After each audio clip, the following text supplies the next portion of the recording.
সাধারণত লেডিসেই যাতায়াত করি আমি।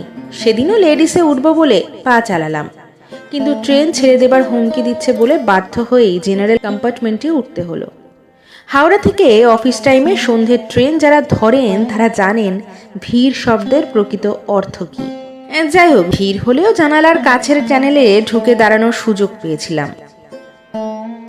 আমার সামনে একটি মেয়ে বসেছিল, ডান হাতে প্লাস্টার করা, বাঁ হাতের কবজিতেও ব্যান্ডেজ করা।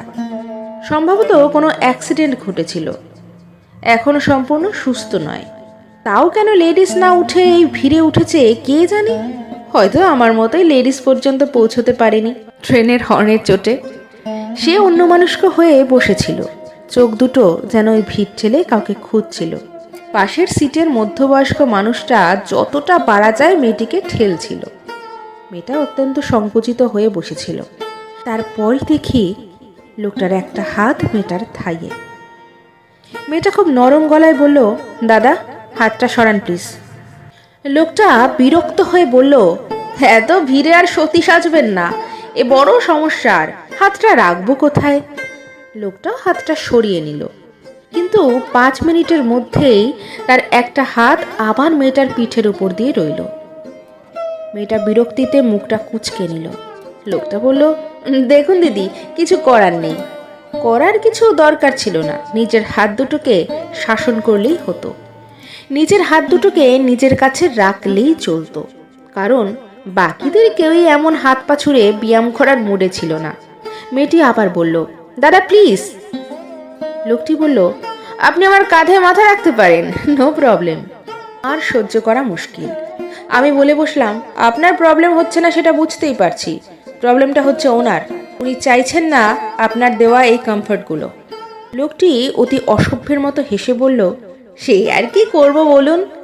ঠিক সেই সময় একটি ইয়ং ছেলে ঠেলে ঠুলে এসে চ্যানেলে ঢুকলো। ঢুকেই বলল, এই পুবালি, তুই লেডিসে না উঠে এখানে কেন উঠেছিস? দাদা বাড়াবাড়ি করবেন না, সোজা টান মেরে ট্রেন থেকে ফেলে দেবো, তারপর কদিন জেল খেটে আসবো। আপনি উঠবেন নাকি ট্রেনে ওঠাবো? লোকটা ভয়ে ভয়ে উঠে দাঁড়িয়ে বলল, আমি নামবো। হয়তো নামার স্টেশন তখনও আসেনি লোকটির, কিন্তু ঝামেলা বাড়ছে দেখেই পালালো।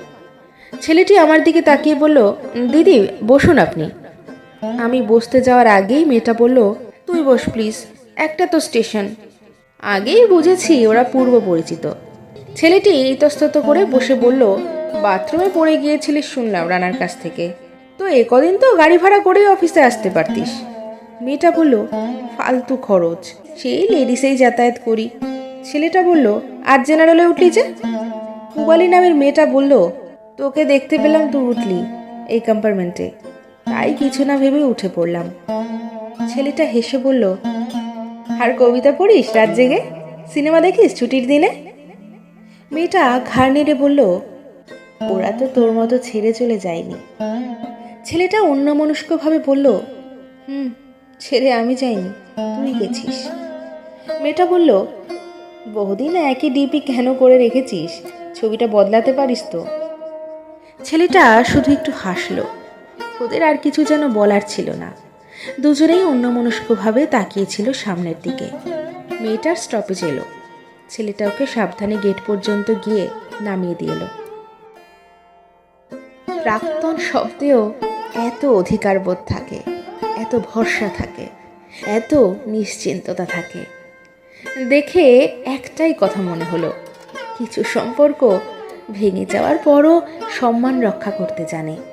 হানমনি আচমকা দেখা হয়ে গেলে এক ঝাঁক সুন্দর স্মৃতি ভিড় করে আসে।